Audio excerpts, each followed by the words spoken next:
அல்லேலூயா. ஆண்டவருடைய பரிசுத்த நாமம் இந்த நாளிலும் நம் ஒவ்வொருவர் மூலமாகவும் மகிமைப்படுவதாக. வானங்களை வகையாக படைத்து அரசாண்டு வரும் ஆண்டவன் அருளாலும் தேவாதி தேவன்பு படைத்த தெய்வ கடாட்சத்தாலும் மங்காத விளக்காய் எங்கும் நிறைந்திருக்கின்ற இறைமைந்த நேசு பெருமானுடைய திருப்பெயராலே உங்கள் அனைவரையும் வாழ்த்துகிறேன், வரவேற்கிறேன். இந்த திருப்பேரவை கூட்டத்திலே கர்த்தருடைய கிருபைகள் இந்த மாதத்தின் இந்த முதல் வாரத்திலே புதியவைகளாக நமக்குள்ளே இருக்கிறது என்பத உணர்வோடு கூட நாம் ஆண்டவரை ஆராதிப்போம், ஆண்டவரை கனப்படுத்துவோம். என்னை கனம் பண்ணுகிறவர்களை நான் கனம் பண்ணுவேன். தேவனை எப்படி கனம் பண்ணுவது? தொழுது கொள்ளுகிற நிலை. கர்த்தர் எனக்கு செய்த நன்மைகளுக்காக தாவீது சொல்லுகிறான், நான் எண்ணத்தை செலுத்துவேன். ரட்சிப்பின் பாத்திரத்தை எடுத்துக்கொண்டு, ரட்சிப்பின் பாத்திரம் என்ன? நான் தான் என்னை ரட்சித்த பாத்திரம், நான் பரிசுத்தத்தின் பாத்திரம், நான் தேவனுடைய பாத்திரமாக இருக்கிறேன். என்னை தேவனுடைய கரத்திலே எடுத்துக்கொண்டு ஆண்டவரை தொழுது கொள்ளுவேனே தவிர வேற எனக்கு தெரியாது என்று சொன்னது போல இதனாலும் நம்ம உள்ளத்தின் ஆழத்திலிருந்து ஆண்டவருக்கு நன்றி சொல்லுவோம். எத்தனை நன்மைகள்! செத்து போயிருந்தா புல்லு முழிச்சிருக்கும். அப்படிப்பட்ட நிலையில் இருந்த நம்மை தேவன் அற்புதமாய் நம்மை செழிக்க, நாம் கனி கொடுக்கிறவர்களாய் நம்மை மாற்றி இருக்கிறார். ஆகவே உள்ளத்தின் ஆழத்திலிருந்து நன்றி சொல்லுவோம். நம்முடைய மனசுதான் நம்முடைய வாழ்க்கை.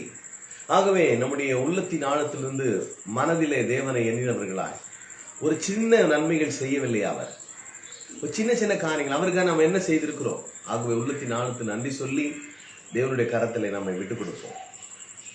நன்றி அறிதல் உள்ளவர்களாய் இருங்கள் என்று வேதம் நம்மை பார்த்து பேசுகிறது. தேவ சமாதானம் உங்கள் இருதயங்களை ஆளும், நிச்சயமா ஆளும். இதற்கென்றுதான் ஒரே சரீரமாக ஆண்டவரோடு கூட இணைக்கப்பட்ட திருச்சபையாக நாம் இருக்கிறோம். ஆகவே ஆலயங்களாய் இருக்கின்ற, நடமாடுகிற ஆலயமாய் இருக்கின்ற, ஜீவனுள்ள ஆலயமாய் இருக்கின்ற ஒவ்வொருவரும் உலகத்தின் ஆழத்தின் ஆண்டவரையும் பார்க்க நன்றி இருப்பா, நன்றி சொல்லுவோம். தேவ கிருபை நாம் அனுபவித்திருக்கிறோம், இன்னும் அனுபவிக்க போகிறோம். காலங்கள் அவருடைய கரத்தில் இருக்கிறது. அதினதின் காலத்தில் நேர்த்திய வடிவமைக்கிறோடைய கரங்களிலே நம்மை விட்டுக் கொடுப்போம். நீங்க நல்லா நடத்துறீங்கப்பா, நீங்க நல்லா எங்களை கொண்டு போறீங்க. நீங்கள் செய்கிற செயல் எங்களுடைய பாக்கியம். ஆகவே இந்த வேளையிலே முழுவதுமாக ஆண்டவருக்கு அர்ப்பணிப்போம். ஜெபிக்கலாமா? நன்றி கர்த்தாவே, ஸ்தோத்திரிக்கிறோம். ஒருவராய் பெரிய அதிசயங்களை செய்கிற எங்கள் பரிசுத்தமுள்ள நல்ல பிதாவே, ஒருவரும் சேரக்கூடாத ஒளியில் வாசம் பண்ணுகிறவரே, ஒருவரும் காணக்கூடாதவரே, ஒருவரும் கண்டிராதவரே, நன்றியோடுமை துதிக்கிறோம் அப்பா. தன்னுடைய ஒரே பேரான குமாரனாக இயேசு கிறிஸ்துவை ஒவ்வொரு மனிதனுக்காகவும் மரணத்தை ருசி பார்க்கும்படி அனுப்பி ஒவ்வொருவரையும் தன்னுடைய ராஜ்யத்துக்குரிய பிள்ளைகளாக, ஒவ்வொருவரையும் நீதிமான்களாக, ஆண்டவர் எந்த மனிதனையும் பிரகாசிப்பிக்கின்ற மெய்யான ஒளியாக கிறிஸ்து இயேசுவுக்குள் தேறினவனாய் எங்களை மாற்றும்படி நீர் எங்களை அழைத்தீர். அதற்காக நன்றி சொல்லுகிறோம். அவரோடு கூட, கிறிஸ்துவோடு கூட ஐக்கியமா இருக்கும்படிக்கு எங்களை அழைத்த தேவன் உண்மை உள்ளவர். இந்த வேளையிலும் கூட எங்களை முழுவதுமாக உங்களுடைய கரங்களில் நாங்கள் விட்டு கொடுக்கிறோம். நீங்க கரம் பிடித்திருக்கிறீங்க. எங்கள் கண் மீது உங்களுடைய கண்ணை வைத்து எங்களுக்கு ஆலோசனை சொல்றீங்க. எங்கள் நினைவுகளை நீர் அறிந்திருக்கிறீங்க. எங்கள் உட்கார்தலை நீர் அறிந்திருக்கிறீங்க. எங்கள் ஆண்டவர் எழுந்திருக்கிறதை நீர் அறிந்திருக்கிறீர். உங்களுடைய கிருபைகள் இந்த வேளையிலும் ஒவ்வொருவருக்குள்ளும் புதியதாய் மாறுவதாக மனதை நாங்கள் உங்களுடைய கரங்களை விட்டு கொடுக்கிறோம். உங்கள் சரீரங்களை பரிசுத்தமும் தேவனுக்கு பிரியமான ஜீவபலியை ஒப்புக் கொடுங்கள் என்று சொன்னீரே. இந்த வேளையில எங்களை விட்டு கொடுக்கிறோம். நீர் புத்தியுள்ள, உம்மை அங்கீகரிக்கக்கூடிய ஒரு ஆராதனையை, மாம்சத்தின் மேலே நம்பிக்கையால, மாம்சம் பலவீனம் உள்ளதுதான், ஆனால் ஆவியோ உற்சாகம் உள்ளது. மாம்சம் 1000 பிரச்சனைகளை சொன்னாலும் நான் ஆவிக்குரியவன் என்ற அந்த உணர்வை எங்களுக்கு அதிகப்படுத்தின தயவுக்காக நன்றி சொல்லுகிறோம். ஒவ்வொருவரையும் பலப்படுத்துங்க. பலவீனமா இருக்கிறவர்கள் ஆவியில பலப்படுவது போல சரீரத்திலும் பலப்படுவார்களாக. இயேசு கிறிஸ்துவின் நாமத்திலே இந்த நாள் ஆராதனை கரங்கள் அர்ப்பணிக்கிறோம். பாடுகிற பாடல்கள், தியானிக்கிற வேத பகுதிகள், ஆண்டவரே செய்தி நேரங்கள் ஒவ்வொன்றையும் எங்களுக்கு ஆசீர்வாதமா அனுகூலமாய் நீரை கற்றுக் கொடுங்கப்பா. நாங்கள் கற்றுக்கொள்ள விரும்புகிறோம். தாகமுள்ளவனுக்கு தண்ணீர், ஜீவ தண்ணீரை இலவசம். இதுவரை தாகமே எடுக்காத ஜீவனுள்ள நீரை நீர் எங்களுக்கு தரப்போகிற ஆசீர்வாதமான ஊற்றுக்காய் நன்றி சொல்லுகிறோம். ஜீவ நதியே எங்களுக்குள்ளிருந்து பொங்கி வரட்டும். ஆளுகை செய்ய பொறுப்படுத்திக் கொள்ளுங்கள். இயேசு கிறிஸ்துவின் ஈடு இணை இல்லாத பரிசுத்த நாமத்தில் அர்ப்பணித்து ஜெபிக்கிறேன். ஜெபம் கேட்டே ஜீவனுள்ள நல்ல பிதாவே, ஆமென். கர்த்தர் நல்லவர். ஒரு பாடலை பாடி தேவநாமத்தை நாம் மையப்படுத்தலாம். அவருடைய நாமம் விசேஷமானது, அற்புதமானது, அதிசயமானது. என் தேவனாகிய கர்த்தர் என்னை ஆசீர்வதித்தார். அவருடைய நாமம் ஒவ்வொரு நாளும் நம்முடைய வாழ்க்கையின் மூலமாய் அவர் விளங்க செய்து கொண்டே இருக்கின்றார். ஏனென்றால் அவர் ஒவ்வொரு நாளும் நம்மோடு நம்மீது நமக்குள்ளே இருந்து நம்முடைய வழிகளெல்லாம் நன்மையாகவும் அற்புதமாகவும் கிருபையினாலே நம்மை நடத்தி வழிகாட்டி நமக்கு துணையானவராய், நமக்கு ஆறுதல் செய்கிறவராய், நமக்கு ஆலோசனைகளை கூறுகிறவராய் இருந்து ஒவ்வொரு நாளும் நம்முடைய வாழ்க்கையில் அவர் தன்னோடு இருப்பதை நமக்கு ஒவ்வொரு நாளும் விளங்க செய்து கொண்டே இருக்கிறார். அப்படிப்பட்ட தேவனை நம் மனதார உணர்ந்து கடந்த 5 மாதங்கள் தேவன் நம்மை கண்மணி போல பாதுகாத்திருக்கிறார். அது அனைத்தும் உணர்ந்து இந்த 6ஆம் மாதத்தின் துவக்கத்திலே தேவன் இன்னும் அற்புதமாகவும் அதிசயமாகவும் நடத்தப் போகிறார் என்பதை வார்த்தை மூலமாய் அவருக்கு நன்றி சொல்லி இந்த பாடலை நான் பாடுறேன். கர்த்தர் ஆசீர்வதித்தீர், உமது நாமம் விளங்க செய்தீர். தேவனாகிய கர்த்தர் ஆசீர்வதித்தீர், உமது நாமம் விளங்க செய்தீர். போற்றுவோம் போற்றுவோம் திருப்பை நோக்கி, போற்றுவோம் போற்றுவோம் தந்தையே, போற்றுவோம் போற்றுவோம் சரித்திரத்தை மாற்றி, போற்றுவோம் போற்றுவோம் தந்தையை. என் தேவனாகிய கர்த்தர் ஆசீர்வதித்தீர், உமது நாமம் விளங்க செய்தீர். தேவனுடைய ஆவியே நீர் என்மேல் இருக்கிறீர், என்றும் உம்மால் என்னை அபிஷேகித்தீர். அபிஷேகித்திருக்கிறோம். ஆமென். தேவனுடைய ஆவியே நீர் என்மேல் இருக்கிறீர், என்றும் உம்மால் என்னை அபிஷேகித்தீர். சிறைப்பட்டோர்க்கு விடுதலை, கட்டுண்டோர்க்கு விடிவும், நொறுங்குண்டோரின் காயம் கட்டி சிறுமைப்பட்டோருக்கு நற்செய்தியை அறிவிக்க என்னை தெரிந்து கொண்டீரே. இயேசுவை தெரிந்தது போலவே. ஆமென். அறிவிக்க என்னை அபிஷேகித்தீரே. என் தேவனாகிய கர்த்தர் ஆசீர்வதித்தீர், உமது நாமம் விளங்க செய்தீர். என் முகத்தில் மகிழ்ச்சியும் என் நாவில் களிப்பையும் தந்த தேவன் என்று பெரியவரே. இது எவ்வளவு காசு கொடுத்தாலும் வராதுங்க. ஆமென். மகிழ்ச்சியும் என் நாவில் களிப்பையும் தந்த தேவன் என்றும் பெரியவரே. ஓடை நீரோடையாக மாற்றியவர் எனக்குள்ளே, மாற்றங்களால் என் வாழ்வை ஜீவனாக மாறிட்டு, பிள்ளை என்ற நிலையில் நான் புத்திரனானே, பிள்ளை என்ற நிலையில் நான் புத்திரனானே. தேவனாகிய கர்த்தர் ஆசீர்வதித்தீர், உமது நாமம் விளங்க செய்தீர். தேவனாகிய கர்த்தர் எனக்குள் வந்ததா, சமாதானமே.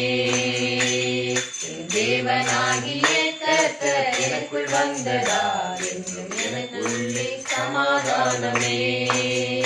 விசுவாசிக்கும் எவருக்குள்ளும் தேவநீதி வந்தது, விசுவாசிக்கும் எவருக்குள் ஜீவ நதிகள் ஓடுதே.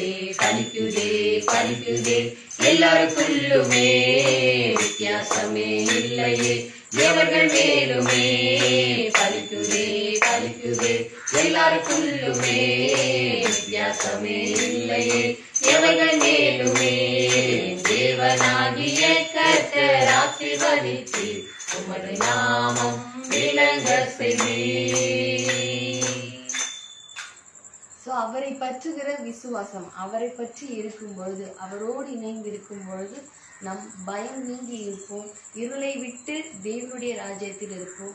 நாம் கவலைகளில் இருந்து சந்தோஷத்துக்குள்ளாக இருப்போம். கடனிலிருந்து இன்பத்துக்குள்ளாக, கஷ்டத்திலிருந்து சந்தோஷமான சமாதானமான வாழ்க்கைக்குள்ளாக இருப்போம் என்பதுதான் உறுதி. எனவே என் தேவனை பற்றும் விசுவாசத்தினாலே பாவ மன்னிப்பாகிய மீட்பு. நாம் இதுவரைக்கும் தேவனோடு இல்லை அப்படின்னா நம்ம எதனா குற்றம் செஞ்சால் என்ன பண்ணுவோம்? குற்ற உணர்வு வரும், சுயநீதி, சுயமாக நம்ம எதனா பேசுவோம், அது தவறுகளாக மாறிடும். நம்மளால மன கஷ்டத்துலேருந்து வெளியே வர முடியாது. ஆனால் ஏன்னா நம்ம சுற்றி இருக்கிற மனிதருடைய வார்த்தைகள் நமக்கு ஆறுதலா இருப்பதை விட அது நமக்கு ஒரு ஆயுதமாக இருந்து நம்மை கஷ்டப்படுத்தக்கூடியதான் இருக்கும். நம்மள என்ன பண்ணும், அது வருத்தத்துக்குள்ளாக வச்சுட்டு இருக்கோம். நீ பண்ணிட்டியே, நீ குற்றம் பண்ணிட்டே. ஆனால் நீங்கள் தேவனோடு இணைந்திருக்கும் போது, அவரை பற்றி இருக்கும்போது, அந்த குற்றத்திலிருந்து உங்களுக்கு மன்னிப்பை கொடுத்து குற்ற உணர்வை நீக்குகிற தேவனாக இருக்கிறார். அவர் உங்களுக்குள்ளே இருந்து, உங்களோடு இருந்து, உங்களை மற்ற எந்த தவறான விஷயங்களும் செய்யாதபடிக்கு உங்களை தாங்கி உங்களை ஆலோசனையில் நடத்துகிறவராக இருக்கிறார். அது மட்டும் இல்லை, உங்கள் சுய நீதி இல்லாமல் தேவனுடைய சிந்தனையை, அவருடைய நீதியை உங்களுக்கு உணர்த்தி இப்படி செஞ்சால் நல்லா இருக்கும் அப்படின்னு சொல்லி நமக்கு அறிவுரைகளை கொடுத்து நம்ம நன்மையான பாதையில் நடத்துகிறவராக இருக்கிறார். இதெல்லாம் எப்போ நடக்குன்னா, அவர் மேலே நம் விசுவாசம் வைத்து அவரை பற்றி நடக்கும் பொழுது. எனவே இந்த கடைசி வரையை நாம் பாடலாம்.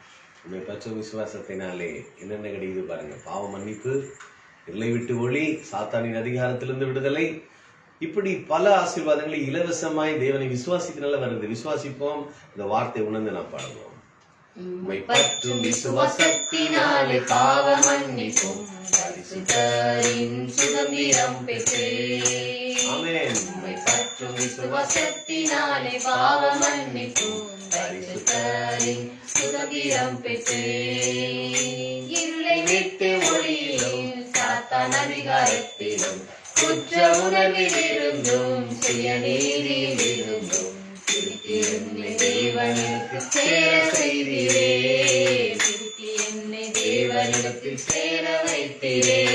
என் தேவனாகிய கர்த்தர் ஆசீர்வதித்தீர். உமது நாமம் விளங்க செய்தீர். என் தேவனாகிய கர்த்தர் ஆசீர்வதித்தீர். உமது வார்த்தை விளங்க செய்தீர். போற்றுவோம் போற்றுவோம் சிறையிருப்பை மாற்றினீர். போற்றுவோம் போற்றுவோம் தேவனை. போற்றுவோம் போற்றுவோம் தரித்திரத்தை மாற்றினீர். போற்றுவோம் போற்றுவோம் தந்தையை. தேவனாகிய கர்த்தர் ஆசீர்வதித்தீர். உமது நாமம் விளங்க செய்தீர். அவருடைய நாமம் தேவனுடைய வார்த்தை என்று வெளிப்படுத்தல் 19:13 சொல்லுகிறது. ஆகவே தரித்திரம் இன்றைக்கு இருக்கலாம், பிரச்சனைகள் இருக்கலாம், கஷ்டங்கள் இருக்கலாம், மாறிவிட்டது. ஏனென்றால் நாமம், வார்த்தை தேவன் நமக்கு தந்திருக்கிறார். நம் வார்த்தையை பயன்படுத்தும் பொழுது எல்லாம் மாறி போகும். ஆகவே நாம் தொடர்ந்து எப்பொழுதும் சொல்லி வருகிற ஜெபத்தை நாம் சேர்ந்து சொல்லலாம். இது எபேசியர் 1 அதிகாரம் 17-23 வசனங்கள் எடுத்து வேதத்திலிருந்து எங்களோடு கூட சேர்ந்து சொல்லுங்கள். அதிலே இவர்கள் என்னுடைய அப்படின்னு சொல்லி உரிமையாக நான் என்று சொல்லுகிற இடத்துல மட்டும்தான் நாம் அந்த வார்த்தையை மாற்றிருப்போம். ஆகவே அதே வசனத்தை நாம் சொல்லுவோம். எபேசியர் 1 அதிகாரம் 17-23, எபேசியர் 2 அதிகாரம் 1-7, கொலோசியர் 1:9-11, எபேசியர் 3 அதிகாரம் 14-19. அந்த வசனங்களை நாம் ஜெபமாக நாம் செய்ய போகிறோம். ஜெபிக்கலாம். என்னுடைய கர்த்தராகிய இயேசு கிறிஸ்துவின் தேவனும் மகிமையின் பிதாவுமானவரே, உம்மை நாங்கள் அறிந்து கொள்வதற்கான ஞானத்தையும் தெளிவியளிக்கிற ஆவி எங்களுக்கு தந்திருள வேண்டும் என்றும், நீர் எங்களை அழைத்ததினாலே எங்களுக்கு உண்டாயிருக்கிற நம்பிக்கை என்னதென்றும், பரிசுத்தவானிடத்திலே உமக்கு உண்டாயிருக்கிற சுதந்திரத்தினுடைய மகிமையின் ஐஸ்வர்யம் என்னதென்றும், நீர் கிறிஸ்துவை மரித்தோரிலிருந்து எழுப்பி அவரிடத்தில் நடப்பித்த உமது பலத்த சத்துவத்தின் வல்லமையின்படியே விசுவாசிகளாகிய எங்களிடத்தில் காண்பிக்கும் உடைய வல்லமையின் மகா மேன்மையான மகத்துவம் என்னதென்று நாங்கள் அறியும்படிக்கு நீர் எங்களுக்கு பிரகாசமுள்ள மனக்கண்களை கொடுக்க வேண்டும் என்று வேண்டிக் கொள்கிறோம். எல்லா துரைதனங்களுக்கும் அதிகாரத்துக்கும் கர்த்தத்துவத்திற்கும் வல்லமைக்கும் இம்மையில் மாத்திரமல்ல மறுமையிலும் பேர் பெற்றிருக்கும் எல்லா நாமத்துக்கும் மேலா இயேசு உயர்ந்திருக்கத்தக்கதாக இயேசு கிறிஸ்துவை உன்னதங்களிலே நம்முடைய வலது வாசத்தில் உட்காரும்படி செய்து எல்லாவற்றையுடைய பாதங்களுக்கு கீழ்ப்படுத்தி எல்லாவற்றையும் எல்லாவற்றாலும் நிரப்புகிறவனுடைய நிறைவாகிய சரீரமாகிய எனக்கு இயேசுவை எல்லாவற்றுக்கும் மேலாக தலையாக தந்தருளினீரே உமக்கு ஸ்தோத்திரம். அக்கிரமங்களினாலும் பாவங்களினாலும் மரித்தவனாயிருந்த என்னை உயிர்ப்பித்து இப்பொழுது கிரியை செய்கிற ஆகாய்த்த அதிகார பிரபுவாகிய ஆவிக்கேற்றபடி நடந்து கொண்டிருந்த எங்களை எனது மாம்சம் மனசு விரும்பினவைகளை செய்து பாவத்தினாலே அல்லது இயற்கையாகவே மற்றவர்களைப் போல கோபாக்கினின் பிள்ளைகளாய் இருந்த எங்களை நீரோ இரக்கத்தில் ஐஸ்வர்யம் உள்ளவராய் எங்கள் மீது அன்பு கூர்ந்து உம்முடைய மிகுந்த அன்பினாலே அக்கிரமங்களை எல்லாம் மன்னித்து கிறிஸ்துடனே கூட உயிர்ப்பித்து கிருபையினாலே ரட்சித்து கிறிஸ்துடனே கூட எழுப்பி கிறிஸ்துடனே உன்னதங்களிலே உம்மோடு உட்கார செய்த தயவுக்காக உமக்கு நன்றி சொல்லுகிறோம். பரலோகத்திலும் பூலோகத்திலும் உள்ள முழு குடும்பத்திற்கும் நாமக்காரராக இருக்கிற எங்கள் கர்த்தராகிய இயேசு கிறிஸ்துவின் பிதாவே, நாங்கள் உம்முடைய ஆவியினாலே உள்ளான மனுஷனில் வல்லமையாய் பலப்படவும் விசுவாசத்தினாலே கிறிஸ்து எங்கள் இருதயங்களில் வாசமாய் இருக்கும். நாங்கள் அன்பிலே வேரூன்றி நிலை பெற்றவர்களாகி சகல பரிசுத்தவான்களோடு கூட கிறிஸ்துவனுடைய அன்பின் அகலம் ஆழம் நீளம் உயரம் என்னதென்று உணர்ந்து அறிவு கெட்டாத அந்த அன்பை அறிந்து கொள்ள வல்லவர்களாகவும் பிதாவே உம்முடைய சகல பரிபூரணத்தால் நிறையப்படவும் நீர் எங்களுக்கு அனுக்கிரகம் பண்ண வேண்டும் என்று வேண்டிக் கொள்கிறோம். நாங்கள் எல்லா ஞானத்தோடும் ஆவிக்குரிய விவேகத்தோடும் உம்முடைய சித்தத்தை அறிகிற அறிவினால் நிரப்பப்படவும் சகல விதமான நற்கிரியமான கனிகளை தந்து உம்மை அறிகிற அறிவிலே விருத்தி அடைந்து உமக்கு பிரியம் உண்டாக உமக்கு பாத்திராய் நடந்து கொள்ளும் சந்தோஷத்தோடு கூடிய எல்லா பொறுமையும் நீடிய சாந்தம் உண்டாவதற்கு மகிமையான ஒரு வல்லமையின்படி எல்லா வல்லமையாலும் பலப்படுத்தப்படுவோம் எங்களுக்கு அனுக்கிரகம் பண்ண வேண்டும் என்று வேண்டிக் கொள்கிறோம். நாங்கள் வேண்டிக் கொள்கிறதற்கும் நினைக்கிறதற்கும் மிகவும் அதிகமா எங்களுக்குள்ளே கிரியை செய்கிற பரிசுத்தாவின் வல்லமையின்படியே எங்களுக்கு செய்ய வல்லவராகி உமக்கு சபையிலே கிறிஸ்து சதா காலங்களும் மகிமை உண்டாவதாக. இவை எல்லாவற்றையும் எங்கள் ஆண்டவரும் போதுகரும் குருவும் ரட்சிகருமாய் இருக்கிற இயேசு கிறிஸ்துவின் நாமத்தில் செபிக்கிறேன் ஜீவனுள்ள நல்ல பிதாவே, ஆமென்.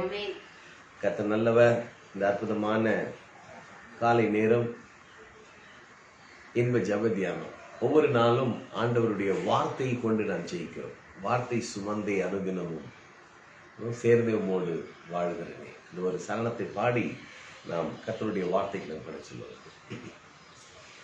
வார்த்தை சுமந்தே அனுதினமும் சேர்ந்தே உம்மோடு வாழ்கின்றேனே. தேவ வார்த்தை சுமந்தே அனுதினமும் சேர்ந்தே உம்மோடு வாழ்கின்றேனே. உந்தானின் மீட்பு என்னையும் மீட்டு ஆண்டாண்டு காலம் ஜெயமாக்குதே. உந்தானின் மீட்பு என்னையும் மீட்டு ஆண்டாண்டு காலம் ஜெயமாக்குதே. காலை நேரம் இன்ப ஜெப தியானமே. கர்த்தாவும் வார்த்தை அறிகின்றேனே. இவ்வேளையில் அறிவை உணர்த்தி அனுதினமும் வழி நடத்துகிறே. காலையில் அறிவை உணர்த்தி அனுதினமும் வழி நடத்துகின்றே. காலை நேரம் இன்ப ஜெப தியானமே. ஆண்டவரும் உலக ரட்சகருமான இயேசு பெருமானுடைய திருப்பெயராலே உங்களை மறுபடியும் நான் வாழ்த்தி வரவேற்கிறேன். இந்த வாழ்வழிக்கும் புதுவழியின் ஊழியத்தை குறித்த தெளிவை நீங்கள் அறிந்து கொள்ள வேண்டும். அன்புக்குரிய தேவனுடைய உறவுகளே, தேவ ராஜ்யத்தை இந்த உலகத்திலே நிலைநிறுத்தும்படி ஆண்டவராகிய இயேசு கிறிஸ்து ஆதி காலம் முதல் மறைக்கப்பட்டிருந்த தேவ ரகசியத்தை, தேவ ஞானத்தை நமக்கு இலவசமாய் வெளிப்படுத்தினார். ரோமர் 1:15 வாசிக்கும் பொழுது, அநியாயத்தினால் சத்தியத்தை அடக்கி வைக்கிற எந்த அவபக்திக்கு விரோதமாய் தேவ கோபம் வானத்திலிருந்து வெளிப்பட்டது. என்ன கோபம் அது? தேவத்துவத்தின் வல்லமையும் தேவனை குறித்த அறிவும், the eternal power, the divine nature. ஒவ்வொரு மனிதனும் உணர வேண்டும், இது சாக்கு போக்கு சொல்ல முடியாது, மறைக்க முடியாது என்று தேவனே அதை வெளிப்படுத்த சித்தமானார். வாசித்து பாருங்க. அவருடைய கோபம் பாருங்க, அவருடைய கோபம் கொஞ்ச காலத்திலே பற்றி எரியும் என்று தாவீது எழுதுகிறார். ஆனா பவுல் மூலமாய் சபைகளுக்கு, புறஜாதிகளுக்கு ஒளியாக, உப்பாக, பிரகாசிக்கின்ற சுடராக தெரிந்து கொண்ட பவுலை கொண்டு தேவன் ரோமாபுரிக்கு எழுதுகிற மிக அற்புதமான திட்டங்கள். சபைக்கு அடுத்தது தேவனுடைய திட்டம் இதுதான். தேவ ரகசியங்களை தேவன் அறிவிக்க சித்தமானார். அதை நிருபங்களில் நான் வாசிக்கும் பொழுது ரோமர் கடைசி அதிகாரம் நினைக்கிறேன், கடைசி அதிகாரத்துல ஒரு வசனம் இருக்குது, 20வது வசனமா,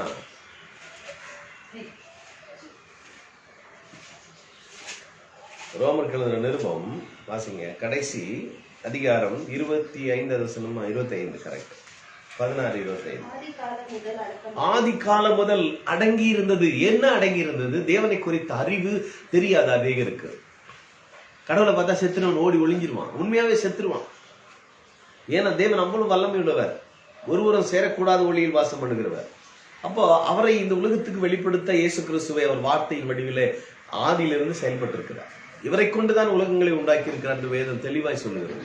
அப்போ ஆதியிலே வெளிப்படுத்தப்பட்ட எல்லா இறைவனுடைய தன்மைகளும் இயேசு கிறிஸ்து மூலமாய் மக்களோடு கூட அவர் செயல்பட்டு இருக்கிறார். இங்கே பார்க்கும் பொழுது ஆதி காலம் முதல் அடக்கமாயிருந்து, மறைக்கப்பட்டிருந்து, யாருக்கும் தெரியாதிருந்த அந்த சத்தியத்தை, சத்தியமாகிய இறைவனை, வார்த்தையாகிய தேவனை, இங்கே தேவன் தீர்க்க தரிசன ஆகமங்களினாலே, என்ன தீர்க்க தரிசனம்? சங்கீதங்களிலே நீங்கள் பார்க்கலாம். தீர்க்க தரிசன புஸ்தகம், உடன்படிக்கையின் புஸ்தகம் என்று ஆதியாகமும், யாத்ராகமும், எண்ணாகமும், உபாகமும், லேவியராகமும் என்ற 5 நியாயப்பிரமாண புஸ்தகத்திலும் அவரை குறித்து எழுதப்பட்டிருக்கிறது. யூதாவை குறித்து திட்டங்கள் இருக்கிறது. ஒரு சன்னதி வரப்போகிறது, ஒரு தீர்க்கதரிசி எழுப்ப போகிறேன், இப்படி பல தீர்க்க தரிசனங்கள். ஏசாயா பெரிய தீர்க்க தரிசனத்திலும் மேசியா தீர்க்க தரிசனம் புஸ்தகமாகவே அவரை குறித்து பல திட்டங்கள், நம்ம பாடின பாட்டு அப்படியே எழுதி வச்சிருக்கிறத நீங்க பார்க்கலாம். 61 அதிகாரத்தில் கர்த்தருடைய ஆவியானவர் என்மேல் இருக்கிறார், சிறுமைப்பட்டவனுக்கு சுவிசேஷத்தை அறிவிக்க. யாருங்க அது? அப்புறம் மேய்ப்பனாக இந்த உலகத்துக்கு வந்து எல்லாரையும் மேய்ப்பார், மெதுவாய் நடத்துவார். யாருங்க அந்த ஆண்டவர்? ஆண்டவராக இயேசு கிறிஸ்துவை குறித்த தெளிவான திட்டங்களை அங்கு அறிவித்திருக்கிறார். ஒரு மலையிலே, 8ஆம் அதிகாரத்தில் ஏசாயாவில் நீங்க வாசித்து பாருங்க, ஒரு மலையிலே ஒரு யாகத்தை ஆயத்தம் பண்ணி இருக்கிறார்.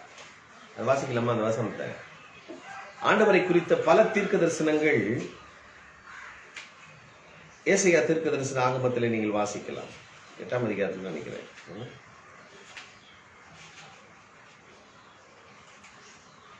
தெரிஞ்சுங்களா?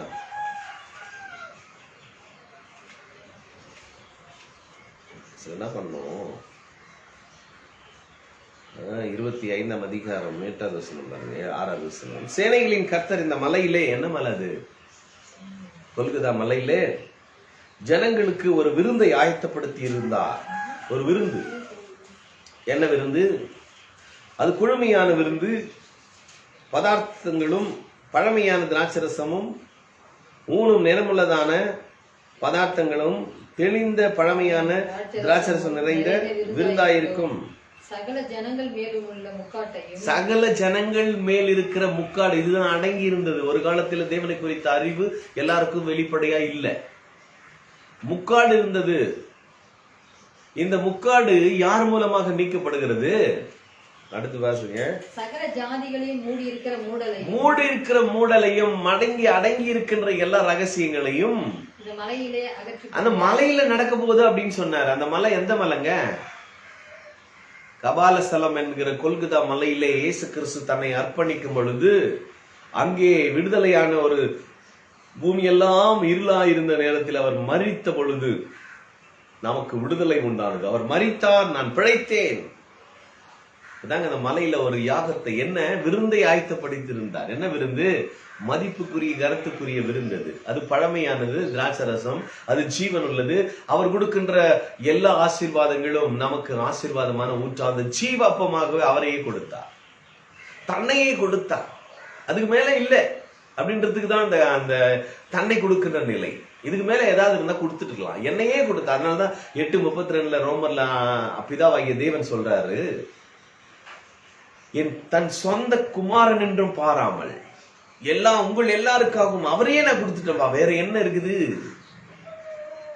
யார் இந்த மனிதனுடைய அக்கிரமத்தை நீக்க, எல்லா விதமான பாவங்களையும் கழுவ யார் இந்த புறப்படுவார் என்று நான் போகிறேன் என்று இயேசு கிறிஸ்து இந்த உலகத்துக்கு அனுப்பி தன்னுடைய சொந்த குமாரனாக, செல்ல பிள்ளையாக இருந்தவர், ஆதியிலே வார்த்தையாக இருந்தது, அந்த வார்த்தை தேவனாய் இருந்தது, அது தேவனிடத்தில் இருந்தது. அந்த தேவனை வார்த்தையின் வடிவில இந்த உலகத்துக்கு வெளிப்பட்டு தன்னுடைய பாவங்களை நிவர்த்தி செய்கிற, நம்முடைய பாவங்கள் அல்ல, உலகத்தின் பாவங்களை, சர்வலோகத்தின் பாவங்களை நிவர்த்தி செய்கிற கிருபாதார வழியாக பிசாசின் எல்லா தந்திரங்களையும் வல்லமைகளையும் அழிக்கும்படிக்காக இந்த உலகத்துக்கு வெளிப்பட்டு எல்லாரையும் மீட்கும் பொருளாக தன் ஜீவனை கொடுத்து நம்மை மீட்டிருக்கிறாருங்க.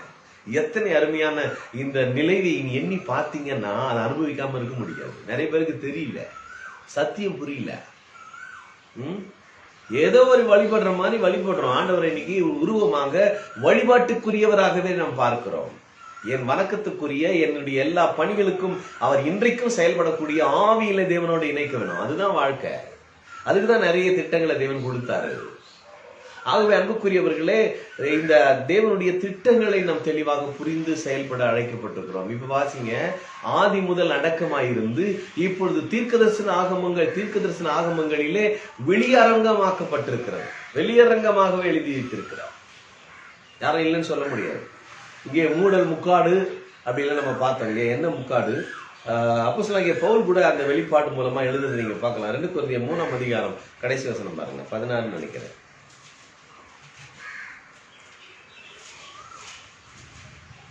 15, 16 கரெக்டா? 15, 16. மோசேயின் ஆகமங்களில் வாசிக்கப்படும் பொழுது இந்நாள் இந்த சபை இருக்கிற கால வரைக்கும் சபையில வாசிக்கிறாங்க நியாயப்பிரமாணம். அப்ப சொல்றாரு, இந்நாள் வரைக்கும் முக்காடு எங்க இருக்குது? தலையில இல்ல, இதயத்தில் இருக்குது, ஆவியில் இருக்குது, தேவனுக்குள்ள மறைந்திருக்கிறது, தேவனை வெளிப்படுத்தாமல் அடக்கமாய் இருந்தது. அதுதான் இங்க சொல்றாரு. அதுதான் மூடி இருந்தது அவர்கள் இதயத்திலே. அப்ப முக்காடு இருந்தது, அந்த இதயத்தின் மேல் இருக்கிறதே. யாரெல்லாம் இந்த காத்து கொண்டு ரட்சிக்கின்ற ஆண்டவராக இயேசு கிறிஸ்துவிடத்துல மனம் திரும்பும் பொழுது, உங்கள் மனதை மாற்றும் பொழுது, எங்க வலிக்குதுன்றத சுகமாச்சு நினைச்சு பாருங்களேன். குறையா இருக்குது, நிறைய வந்துருச்சு, கோடி அப்பா என் வாழ்க்கை நிரம்பி இருக்குது, எல்லா செல்வமும் என்ன சுத்தி நிக்குது அப்படின்னு நீங்க பார்த்து பாருங்களேன். சும்மா கற்பனையில பார்த்தாலே உங்க மனசு எவ்வளவு பேர் சந்தோஷப்படுது. அது உண்மையா வந்துருங்க. அவ்வளவு வல்லமை இருக்குது மனசுக்கு. யானை பலம் சொல்லுவாங்க. நம்ம நினைக்கிறதே கிடையாது. மனம் திரும்பும் பொழுது, என்ன மனம் திரும்பும் பொழுது? முக்காடு எனக்கு இல்லை என்பதை நீங்கள் உணரும் பொழுது, இந்த ஆண்டவராக இயேசு கிறிஸ்து மூலமா என் வாழ்க்கையிலே முக்காடு நீக்கப்பட்டது என்பதை நீங்கள் உணரும் பொழுது, அந்த முக்காடு நீங்கள் மனம் திரும்பும் பொழுது மட்டும்தான் மாறுமே தவிர ஆண்டவரே வந்தாலும் மாற்ற முடியாதுங்க. உங்களை நீங்க தான் மாறணும். உங்க மனசை தான் மாத்தணும். போக மாட்டேன், எனக்கு பயமா இருக்குது, அங்க செய்ய மாட்டேன், இங்க மாத்தி எத்தனை நாள் தான் ஏமாற்ற முடியும்? ஒரு நாள் தேவன் மனதை மாற்றினார். ஒரு நாள் புறப்பட்டு போனார்கள். இன்றைக்கு கை நிறைய வருமானத்தை பார்க்கிறோம், ஆசீர்வாதங்களை பார்க்கிறோம். இதெல்லாம் தேவ திட்டங்க. தேவன் இப்படிதான் வச்சிருக்கிறாரு பிளஸிங்க. நிறைய பேருக்கு புரியல. எனக்கு தேடி வந்து கொட்டும் இல்லைங்க. நீங்க தேடி போங்க, உங்களை அதை தேடி வரும். எல்லாம் உங்களை தேடிட்டு இருக்குது. யாரெல்லாம் எதெல்லாம் எதிர்பார்த்திருக்கீங்களோ அதெல்லாம் உங்களை தேடிட்டு இருக்குதுன்னு வேதம் சொல்லுது. அன்புக்குரியவர்களே, இரவு முழுவதும் பிரயாசப்படலாம், நீங்க ஒண்ணும் கிடைக்காது. உங்கள் பிரயாசம் விருதா. மனிதனுடைய வாயின் வார்த்தைகள் எல்லாம் விருதாக இருக்கிறது. கர்த்தராலே தானே மனிதனுடைய நடைகள் வாய்க்கும். நீதிமொழிகள்ல வாசிக்கிறதுலே 28-20. ஆகவே மனிதன் தன் வழி அறிந்து கொள்வது எப்படி? என் வழி எனக்கு தெரியாதுங்க. தேவனாலே, அவராலே, ஏசாயால சொல்றாரு, என்னுடைய வழிகள் அவராலே ஆகிறது என்கிறதை நாம் அறியணும். என்னால் ஆகிறது இல்லை என்பதை நாம் புரியணும். ஆகவே அன்புக்குரிய தேவனுடைய உறவுகளை முக்காடு நீங்கிறது மனம் திரும்புதல் உண்டாகும் பொழுது மட்டும்தான். அப்ப மனசை மாத்துங்க. எதையே நினைக்கிறீங்க, நினைக்கிறது ஏதாவது உருப்படுதான் நடக்கணும்னா நினைங்க. ஒண்ணுமே நடக்காது, பிரச்சனையை கொடுக்கறது ஏன் நினைக்கணும்? தெரியல நிறைய பேருக்கு. ஐயோ என்ன ஏமாத்திட்டாங்க, ஏமாத்து நினைச்சா நீ ஏமாந்து போவ. நீ ஏமாத்தாம இப்படி வாங்கணும், நீ பாத்துக்கோ. நீ மத்தவங்களுக்கு ஆசீர்வாதமா இருப்ப. நீ மத்தவங்களை ஏமாத்தவங்களை ஆசீர்வதிச்சு பாரு, நீ ஆசீர்வாதமா இருப்ப. அதுதான் தேவனுடைய ரகசியமே. தான் வேதத்துல உன்னை ஆசீர்வதிக்கிறவள ஆசீர்வதிக்கிறது அது வேற, பழைய ஏற்பாடு. இப்ப எப்படி உன்னை சபிக்கிறவனா ஆசீர்வதி. ஆபிரகாம் சொன்னாரு, உன்னை ஆசீர்வதிக்கிறவனா ஆசீர்வதிப்பேன், உன்னை சபிக்கிறவனா நான் சபிப்பேன் அப்படின்னாரு. ஆனா புதிய உடன்படிக்கையில உன்னை சபிச்சாலும் நீ ஆசீர்வதிப்பா. நீ ஆசீர்வதித்து ஆசீர்வதிக்கவே அழைக்கப்பட்டிருக்க 1 பேதுரு 3:9 வாசித்து பாருங்க. நான் பிறந்தது ஜென்ம சுபாவமே அதுதாங்க. பிளஸிங் பண்றது, யாரை பார்த்தாலும் ஆசீர்வாதம் பண்ணு சொல்லுங்க. ஆசீர்வாதத்தை சுதந்திரிக்க அழைக்கப்பட்டபடியினால் ஆசீர்வாதத்தையே நம்ம பாருங்க வாரி வழங்குறது. நீ நாசமா போ, உன் கால் உடைஞ்சு போ, உன் கண்ணு உடைஞ்சு போ, நீ அவ்வளவுதான், இப்படி ஆயிடணும் அப்படி ஆயிடணும் எல்லாரையும் பேசுறோம். பேசுறதெல்லாம் அத்தனை யாருக்கு வரும்? உங்களுக்கு தாங்க வரும். பேசுவதை குறித்து எச்சரிக்கையா இருப்போம். ஏனென்றால் நம்முடைய வாழ்க்கையின் எல்லா சூழ்நிலைகளையும் மாற்றி கொடுக்க இயேசு இந்த உலகத்துக்கு வந்தார். பல ரகசியங்கள் வேதத்துல இருக்குதுங்க. எத்தனையோ விதமான ரகசியங்கள் இருக்குது. நிறைய பேருக்கு அந்த ரகசியம் புரியும். ரகசியம் அப்படின்னா 2 பேருக்கு தான் தெரியும். எனக்கு தெரியும், யார் அந்த விஷயத்த சொல்றாரோ அவருக்கு தெரியும். இதெல்லாம் ஓப்பனா வச்சுக்கிறாருன்னா நம்ம தானே தேடணும், நம்ம தானே பார்க்கணும். அதனாலதான் வேதம் சொல்லுது, வேத வாக்கியங்களை ஆராய்ந்து பாருங்கள், அதனால் நித்திய ஜீவன் உண்டு எண்ணுகிறீர்களே, என்னை குறித்து சாட்சி கொடுக்கிறவைகள் இவைகளே, இது நித்திய ஜீவன் உண்டு என்று எண்ண வேண்டும். அப்பொழுது நீங்கள் சாட்சியுள்ளவர்களாய் மாறுவீர்கள். இதுல மாற்றமே கிடையாது. வசனம் இல்லைன்னா व्यसனமான வாழ்வுங்க. வசனம் எங்க இருக்கிறதோ அங்கே வல்லமைகள் வெளிப்படும். வசனம் எங்க இருக்கிறதோ அங்க துல்லியமாய் செயல்கள் செயல்படும். இருபுறம் கருக்குள்ள பட்டயம். வேசியினுடைய வழி தேவனுடைய வழி. அப்படி எப்படி இருக்குமா? அது சொன்ன வேலை செய்யுங்க. இது அது சொன்ன மாதிரி அடிக்கும். இருபுறமும் கருக்குள்ள பட்டயம். துல்லியமா உங்கள் வாழ்க்கையின் எல்லா சூழ்நிலைகளையும் மாற்றி அமைக்கக்கூடியது கர்த்தருடைய வேத வசனம். ஆத்துமாக்களை வல்லமே ரட்சிக்கக்கூடிய வசனத்தை சாந்தமாய் ஏற்றுக்கொள்ளுங்கள் என்று வேதம் சொல்லுகிறது. இன்னைக்கு நம்ம என்ன பார்க்கிறோம், என்ன பண்றோம்? வசனத்தையே கேட்கறது இல்ல, வசனம் வாசிக்கிறது இல்ல, வசனம் படிக்கிறது இல்ல. வசனத்தை கேட்டு பழகுங்க, படிக்கலன்னா பரவாயில்ல. வேதம் சொல்லுது, வெளிப்படுத்த சுவிசேஷம் முதல் 3 வசனங்களை வாசித்து பாருங்க.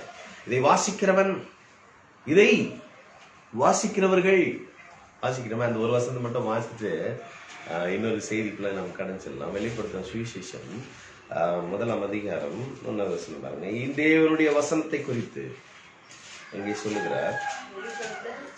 3ஆவது வசனம், இந்த தீர்க்க தரிசன வசனங்களை வாசிக்கிறவனும் கேட்கிறவனும் இது எழுதியிருக்கிறவைகளை கை கொள்ளுகிறவர்களும். கை கொள்ளணும் என்னது? நடக்கிறது, ஆக்டிங்ல கிரியையில காட்டுறது.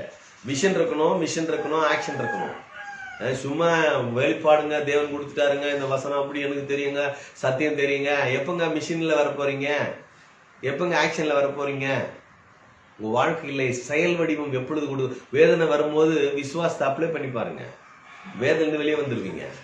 குறை இருக்கும்போது விசுவாசத்தை அப்ளை பண்ணி பாருங்க. இந்த தீர்க்கதரிசன வசனங்களை, சத்தியத்தை சொல்லி பாருங்க, வெளியே வந்துருவீங்க. ஏன்னா சத்தியத்தை அறியுங்க, சத்தியம் உங்களை விடுதலையாக்கும். எதுக்கு அறியணும்? பேசுறதுக்கு தான்.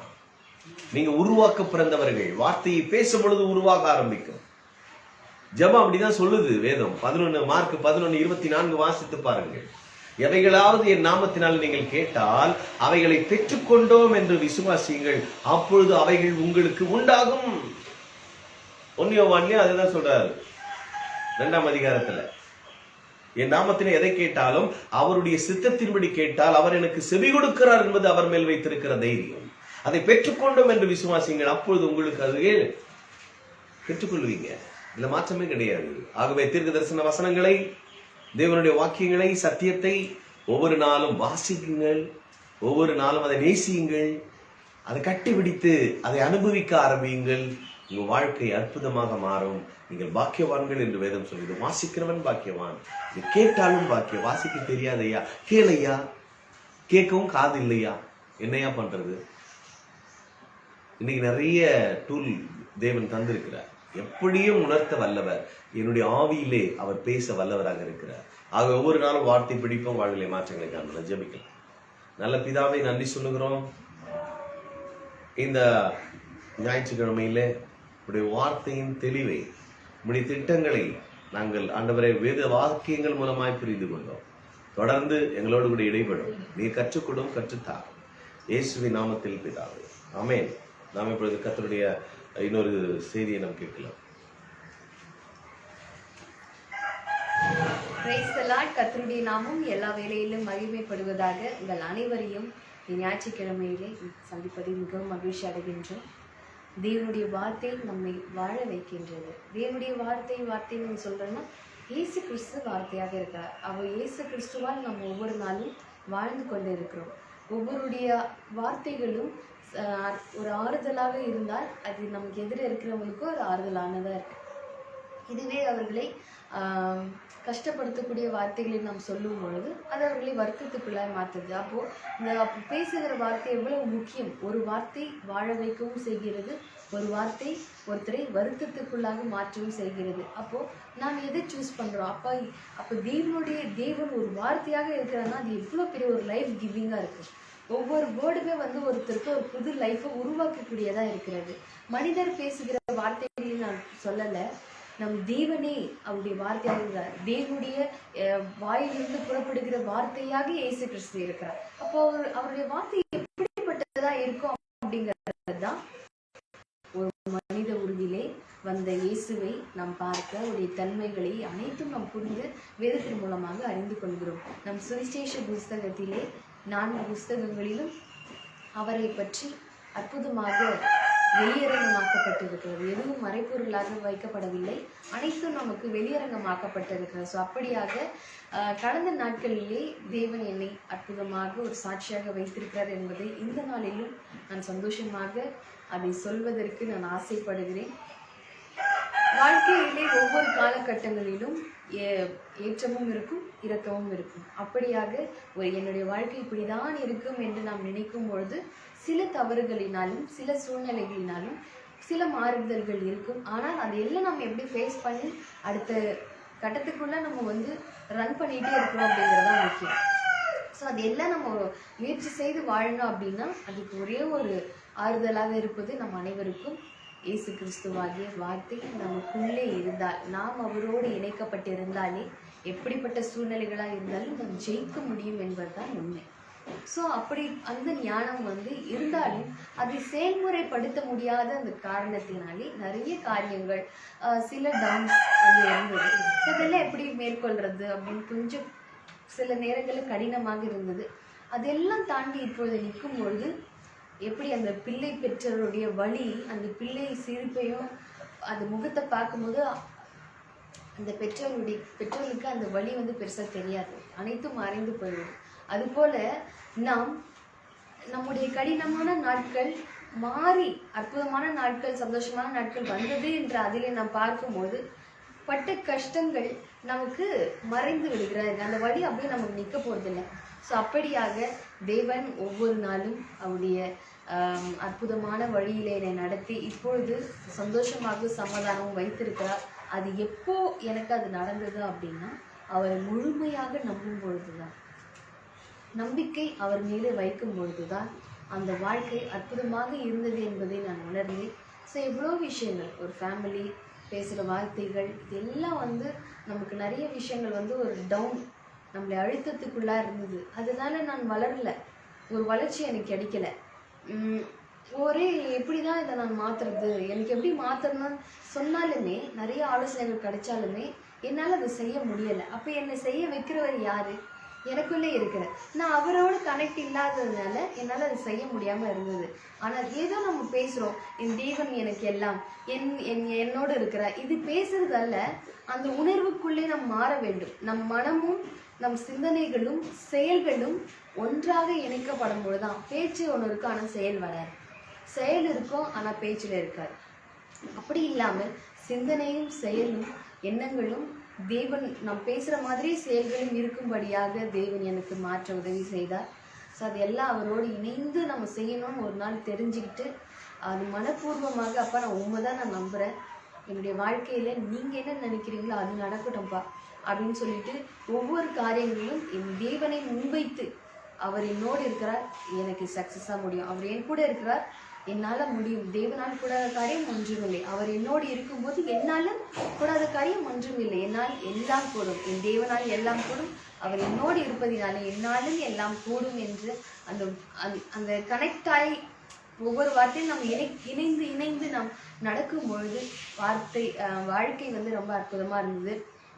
சின்ன சின்ன விஷயங்கள் லைஃப் ஃபேஸ் பண்ணுறது ஒரு காலத்தில் கடினமாக இருந்தது. ஆனால் இப்பொழுதோ எளிதாக மாறிவிட்டது. ஏன்னா அவர் என் கூட இருக்கிறார். ஸோ தெய்வம் என்பது நமக்கு பயத்தை நீக்குகிறதா இருக்கிறது. தெய்வத்தோடு இணைந்திருங்கள், கடவுளோடு சேர்ந்திருங்கள் அப்படின்னு ஏன் சொல்றாங்க? தெய்வத்தை தொழுங்க ஏன் சொல்றாங்கன்னா, மனிதர்களுக்கும் தெய்வத்துக்கும் வித்தியாசம் உண்டு. நிறைய டிஃப்ரென்ஸ் பிட்வீன் பிரிச்சிங்கன்னா அழகா போட்டுட்டே வந்துட்டே இருக்கலாம். ஏன்னா கடவுள்கிட்ட நம்ம இன்னைக்கு பாடினோம் இல்லையா, உண்மை பற்றும் விசுவாசத்தினாலே பாவ மன்னிப்பு. இது மனிதர்கிட்ட பேசி பாருங்க, அவங்க மேல எனக்குலாம் நம்பிக்கை வச்சு நம்ம அவங்கள கஷ்டப்படுத்திட்டோன்னு வச்சுக்கோங்களேன், உடனே நம்பிக்கை துரோகி, நம்ம மேலே ஒரு நம்பிக்கை வச்சனே அப்படின்னு சொல்லி நம்முடைய சில மனதார யாரும் பண்ணியிருக்க மாட்டோம். சில நம்முடைய அறியாமையினால செய்த தவறுகள் அவர்களுக்கு ஒரு பெரிய வெறுப்பாகி ஒதுக்கிடுவாங்க. அவங்களுக்கு அந்த மன்னிக்கக்கூடிய தன்மை வராது. ஆனால் தெய்வத்துக்கிட்ட அந்த அப்படிப்பட்ட தன்மையே கிடையாது. அவர் மனசார நீ எவ்வளோ பெரிய குற்றம் பண்ணியிருந்தாலும் நான் உனக்கு இப்போ உனக்கு ஒரு சான்ஸ் தரேன், நெக்ஸ்ட் டைம் நீ பண்ணாத அப்படின்ட்டு தான் கடவுள் பண்ணுற. ஸோ இவர்கிட்ட வந்து அந்த பெற்றவருடைய அந்த தன்மை இருக்கும். எந்த பெற்றவர்களும் தன்னுடைய மகன் எவ்வளோ பெரிய குற்றம் செய்தாலும் அவங்கள அழிக்கக்கூடிய தன்மை அவங்களுக்கு வரவே வராது. அவங்கள மன்னிக்க தான் செய்வாங்க. சரிப்பா நெக்ஸ்ட் டைம் பார்த்துக்கப்பா, கோபத்தில் 2-3 வார்த்தை பேசலாமே தவிர்த்து அந்த அவங்களோட குணமும் அவங்க மேலே வச்ச அன்பும் மாறாது. அதிலும் மேலானவர் தான் நம்முடைய தேவன். அவர் நம் மீது மிகவும் அன்பு வைத்தபடினாலே மற்றவர்கள் நம்ம இடத்துல பேசாமல் வெறுக்கலாம், அவர்களை நம்ம குற்றப்படுத்திட்டோன்னு நம்மளை தள்ளி வைக்கலாம். ஆனால் நம் தேவன் அப்படிப்பட்டவர் அல்ல. நன்றி கெட்டவர்களுக்கும் துரோகிகளுக்கும் தான் அவர் நன்மை செய்ய வந்தார். நீங்கள் ரொம்ப நல்லவராக இருக்கீங்கன்னா போயிடுப்பா, நீ நல்லவனா இருக்கல, உனக்கு அதான் நல்லா சாப்பிட்ற குழந்தைக்கு நம்ம ஊட்டி விட தேவையில்லை, ஆனால் நீ போப்பா, நீயே உன்னை பார்த்துப்ப.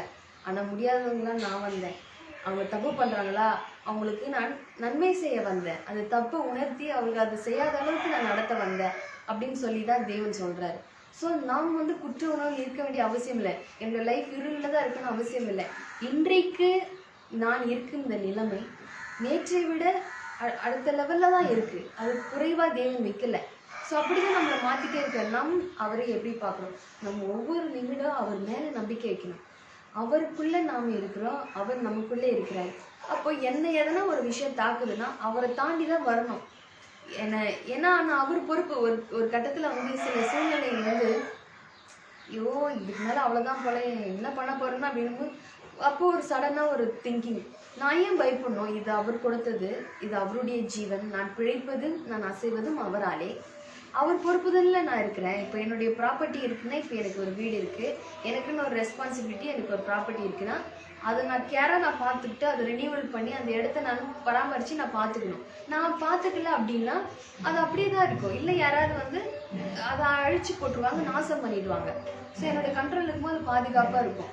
அது மாதிரி நாம் தேவனுடைய கண்ட்ரோலில் இருக்கும்போது அவர்கிட்ட ஃபுல்லாக போயிடுது. அவர் தான் என்னை பார்த்துக்கணும். எனக்கு ஆபத்து எதனா வருது, எனக்கு யாராவது விரோதமாக பண்ணுறாங்கன்னா நான் பயப்படவே தேவையில்லை. ஏன்னா அவர் தானே என் ஓனரு, அவர் பார்த்து அதெல்லாம் சரி பண்ணிப்பார், வராத அளவுக்கு அவர் பார்த்துப்பார். ஸோ அந்த எண்ணம் வந்து அந்த வரும்பொழுது தான் அற்புதமாக இருந்தது. அப்போ அந்த எண்ணம் எப்படி வந்தது அப்படின்னும் கடவுள் வந்து வார்த்தை மூலமாக இன்னும் உறுதிப்படுத்தினது. நீதிமொழிகள் 16ஆம் அதிகாரம் 20ஆம் வசனத்தில் பண்ண, கர்த்தரை நம்புகிறவன் பாக்கியவான். நீதிமொழிகள் 16:20.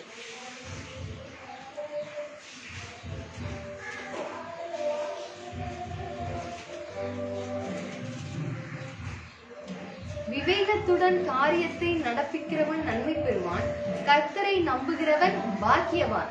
சோ இந்த பாக்கியவான் அப்படிங்கிறது வந்து ஒரு சாதாரண வார்த்தை கிடையாது. பாக்கியமான வாழ்க்கை எப்படி இருக்கும்னா அது வாழ்ந்து பார்க்குறவங்களுக்கு தான் தெரியும். அதாவது வந்து அவரை நம்பினவங்க அந்த பாக்கியமான வாழ்க்கையை பார்க்க முடியும்.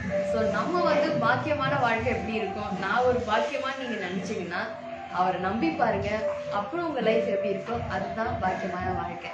ஸோ இதை வந்து நம்ம ஒரு ஒன்று டெஸ்ட் பண்ணி பார்க்கலாம் அப்படிங்கிறது இல்லை. மனதார நாம் எதை நாம் தேவனுக்கு செய்கிறோமோ அது நமக்கு அற்புதமாக வரும். அந்த லைஃப் வந்து இன்னொருத்தர் இவங்களுக்கு வந்த மாதிரியே வரும், இவங்க இருக்கிற மாதிரி இருக்கிற கம்பேரிசனே கிடையாது. ஒவ்வொருத்தரோட லைஃப்பும் ஒவ்வொரு லெவலில் இருக்கும். என்னுடைய ரேகையும் உங்கள் ரேகையும் ஒன்றா இருக்க போகிறதில்ல, வித்தியாசம் இருக்கும் இல்லையா? ஒரு சாதாரண கை ரேகையிலும் எல்லாச்சுலேயும் வித்தியாசங்கள் இருக்கும்போது நம்முடைய வாழ்க்கையும் வந்து ஒன்றா இருக்காது. இவங்க வந்து கடவுளை நம்பினாங்க, 2 வீடு கட்டிட்டாங்க, அப்போ நம்ம நம்பினா 3 வீடாவது வருதான்னு பார்ப்போம். டெஸ்டிங் கிடையாது. உங்கள் லைஃப் உங்களுக்கு ஏற்ற மாதிரி அற்புதமாக இருக்கும். ஸோ அது என்னைக்குமே யாரோடையும் கம்பேர் பண்ணி பார்க்காதீங்க. கடவுளை மட்டும் நம்பி நம்ம விசுவாசிக்கும் பொழுது அன்று மரியாளை தேவன் என்ன பண்ணாரு? சூஸ் பண்ணி தன்னுடைய தேவகுமாரன் அவர்களிடத்துல பிறக்கணும் அப்படின்னு சொல்றாரு. அப்போ அவங்கள சொல்லி அவங்க வாழ்த்துற அந்த தேவதூதர் சொன்ன வார்த்தைகள் இருக்கு இல்லையா, அற்புதமான வார்த்தைகள். அது எல்லாமே அதையும் நான் ஷேர் பண்றேன். ஸோ ஒரு பாக்கியவதி அப்படின்னா எப்படிங்கிறத லூக்கா அவர்கள் 1ஆம் அதிகாரத்திலே மரியாதை இடத்துல தேவதூதர் பேசும்போது அவங்க எக்ஸ்பிரஸ் பண்ணியிருப்பாங்க.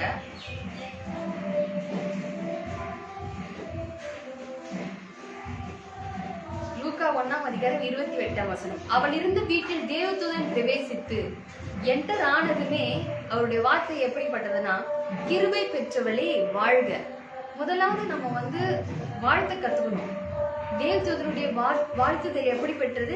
கிருபை பெற்றவளே வாழ்க, கர்த்தர் உன்னுடனே இருக்கிறார். அவர் இருக்கிற இடத்தில் கிருபை பெற்றவர்களாகிய நாம் அனைவரும் வாழ்த்துதலுக்குரியவர்களாக இருக்கிறோம். நம் கஷ்டத்திற்குரியவர்கள் அல்ல, பாக்கியவான்களா இருக்கிறோம். தேவன் உங்க கூட இருக்கிறாரா? அப்படி கிருபையில தான் இருக்கிறீங்க. ஸ்திரீகளுக்குள்ளே நீ ஆசீர்வதிக்கப்பட்டவள். அன்று மரியாதை பார்த்த அந்த வார்த்தைகள். ஆனால் இப்பொழுதோ உங்கள் அனைவரையும் பார்த்து ஸ்திரீகள் அல்ல, நம் அனைவரும் ஆசீர்வதிக்கப்பட்டவர்களா இருக்கிறோம். ஏன்?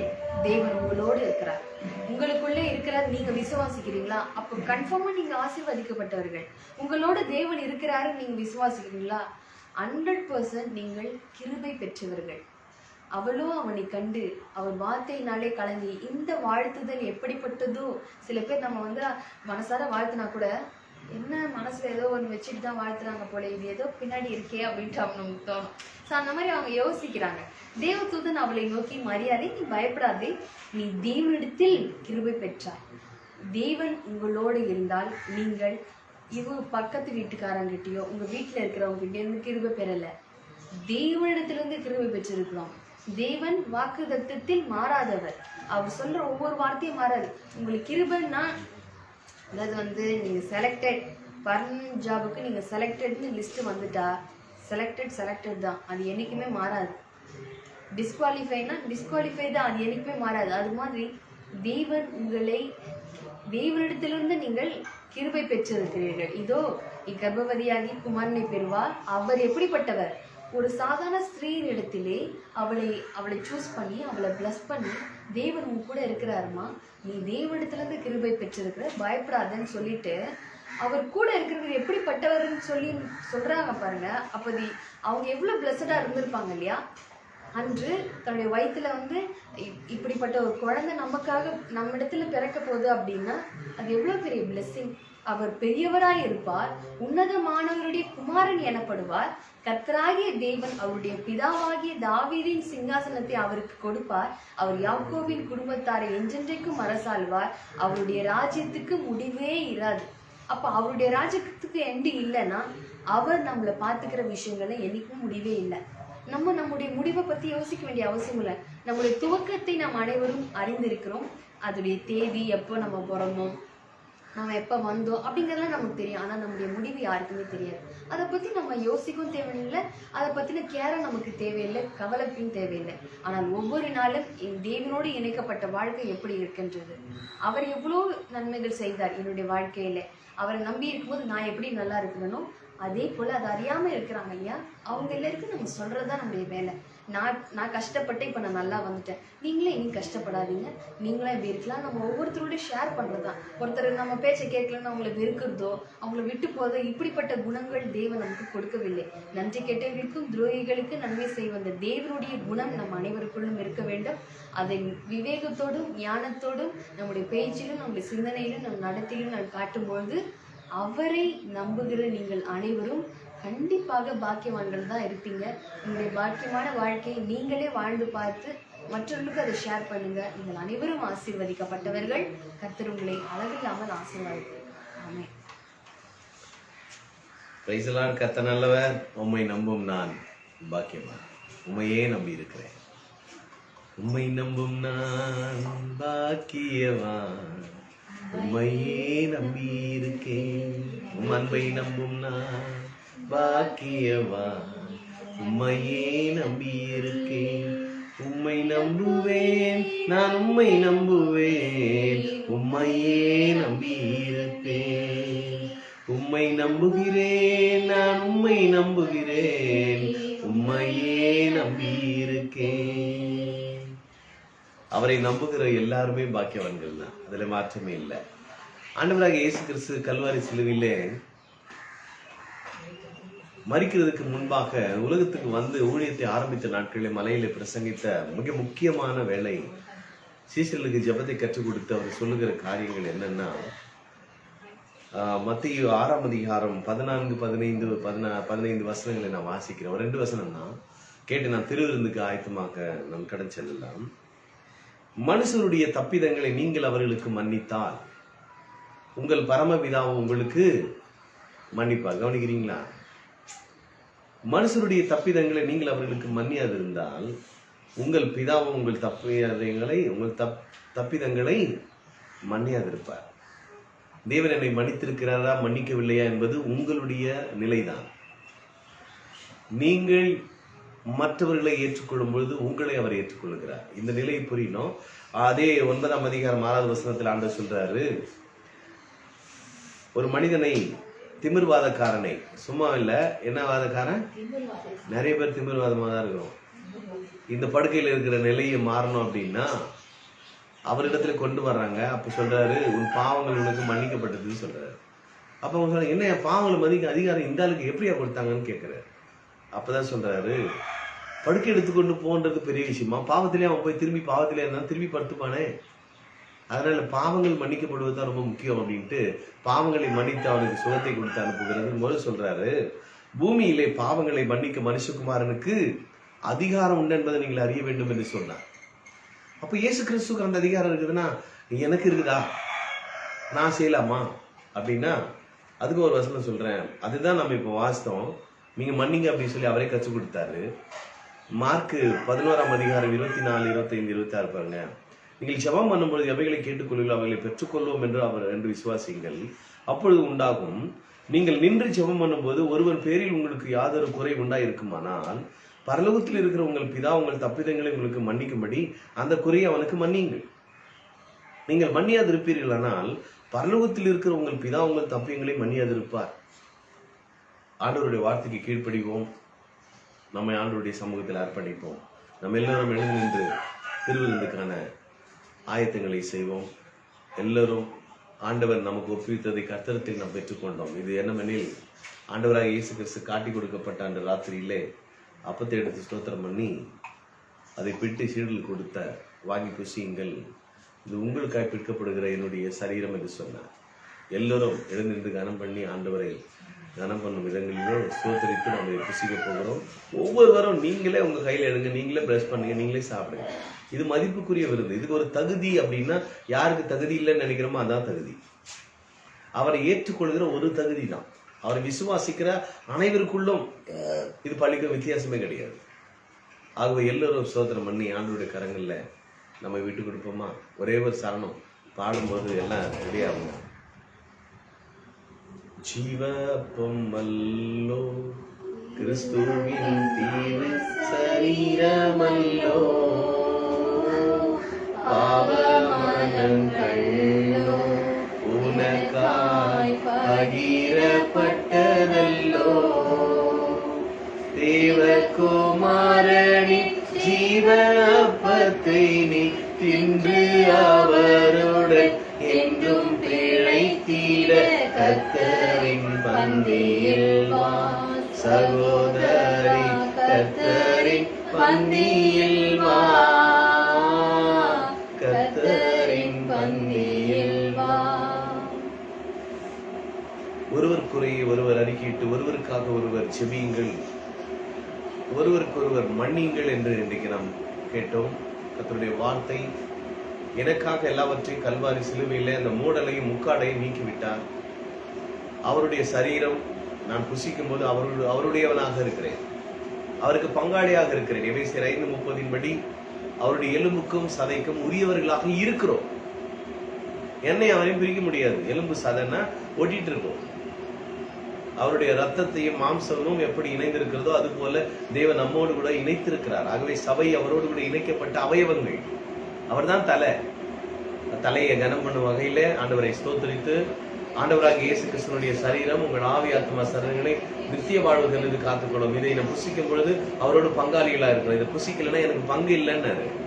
அதனால தயவு செய்து குற்ற உணர்வுகளோ மற்ற காரியங்கள் இருந்தால் எல்லாம் மனசுல தான் நடக்கணும். ஆண்டவரே மன்னிங்கப்பா, நான் யாருக்கும் விரோதமா செஞ்சாலும் என்னையும் மன்னிங்க, அவர்களையும் நான் மன்னிக்கிறேன், என்னை ஏற்றுக்கொண்டீங்க, உங்களுடைய பிள்ளையா நான் இருக்கிறேன். கிருபையின் காலத்துல இருக்கிறோம்.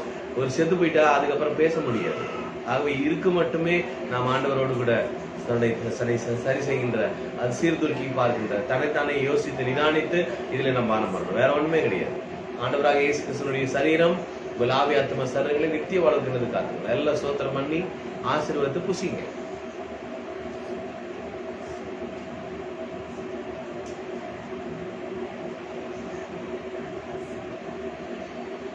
ஆண்டவராக இயேசு கிறிஸ்துவினுடைய ரத்தம், அதே போல அவர் பாத்திரத்தை எடுத்து சோத்திரம் பண்ணி, இது வாங்கி பருகுங்கள், இது உங்களுக்காக சிந்தப்படுகிற என்னுடைய ரத்தமா இருக்கு.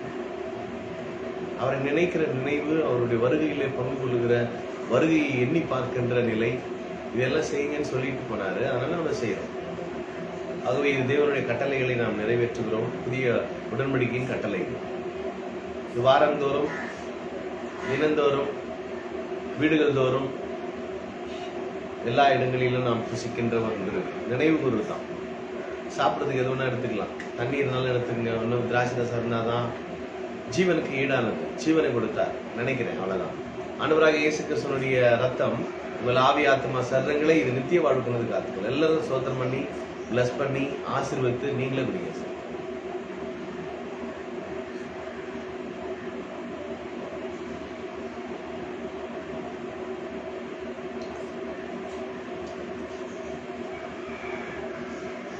வானத்திலும் பூமியிலும் சகல அதிகாரம் படைத்த எங்கள் நல்ல ஆண்டவரே, இந்த அற்புதமான காலை நேரத்துக்கு நன்றி சொல்கிறோம். எங்கள் வாழ்நாளிலும் இந்த ஒரு நாளை நீ கூட்டி கொடுத்து, இந்த புதியதொரு மாதத்துல முதல் வாரத்துல உண்மை நோக்கி பார்க்க நீர் எங்களுக்கு தந்த இந்த வாய்ப்புக்காக உங்களுக்கு நன்றி சொல்கிறோம். நீர் அத்தனை நல்ல தகப்பன். எங்கள் வாழ்க்கையில நீர் போதுமானவராக இருக்கிறீர். நீரே எங்களை நடத்துகிறீர். எங்களை முழுவதுமாக விட்டுக் கொடுக்கிறோம். உங்களுடைய ஆவி எங்களை செம்மையான பாதையில நடத்தட்டும். உண்மை நம்புகிறோம். நீர் எங்களை பூரண சமாதானத்தினால் வழிநடத்த வல்லவராக இருக்கிறீர். முழு குடும்பங்களையும் உடைய கரங்கள் அர்ப்பணிக்கிறோம். இதை கேட்டுக்கொண்டிருக்கிற பார்க்கிற ஒவ்வொரு குடும்பத்தையும் தனிப்பட்ட நபரையும் இயேசுவின் நாமத்திலே நான் ஆசீர்வதிக்கிறேன். குறைகள் நிறைவாகி வியாதிகள் மறைந்து சுகமாக வாழ்ந்து பரலோக வாழ்வை இழந்து போன ஏதேனை இந்த பூமியிலே அனுபவிப்பார்களாக என்று பேசுகிறேன். உம்முடைய ரட்சிப்பின் அனுபவங்கள் ஒவ்வொருவருக்குள்ளும் பெருகட்டும். சமாதானம் பெருகட்டும், சந்தோஷம் பெருகட்டும், வெற்றி வாழ்வு சுக வாழ்வு உருவாகட்டும். எல்லாவற்றையும் கரத்தில் அர்ப்பணிக்கிறோம். எல்லா தேவைகளை சந்திக்கப்படட்டும். அதினதின் காலத்தில் நேர்த்தியா வடிவமைக்கிறோடைய கரங்களில் விட்டுக் கொடுக்கிறோம். எல்லாம் உண்டாவதாக இயேசுவின் நாமத்தில் பரிபூர்ணம் சம்பூர்ணம் ஒவ்வொருவருக்குள்ளும் பெருகட்டும். ஆளுகை செய்ய பொருட்படுத்தும் மீண்டும் சந்திக்க வரக்கூடிய கிருபைகளை ஒவ்வொருவரையும் மூடிக்கொள்வதாக இயேசு கிறிஸ்துவின் ஈடு இல்லாத பரிசுத்த நாமத்தில் ஜெபிக்கிறேன் பிதாவே. நம்முடைய கர்த்தராக இருக்கிற இயேசு கிறிஸ்துவினுடைய கிருபையும் பிதாவாகிய தேவனுடைய அன்பும் பரிசுத்த ஆவியாருடைய ஐக்கியம் இன்னும் இந்த சதா காலங்களிலும் நம் அனைவருக்குள்ளும் பெருகுவதாக. நம் ஆண்டவரை ஸ்தோத்திரிப்போம். என் ஆத்துமாவே கர்த்தரை ஸ்தோத்திரி, என் முழு உள்ளமே பரிசுத்த நாமத்தை ஸ்தோத்திரி. என் ஆத்துமாவே கர்த்தரை ஸ்தோத்திரி, அவர் செய்த சகல உபகாரங்களையும் ஹல்லேலூயா. கர்த்தர் நல்லவர். வார்த்தையை பிடிங்கள், சுடர்களை போல பிரகாசிங்கள். இந்த நாள் ஹாப்பியா சந்தோஷமா இருங்க. Happy Sunday.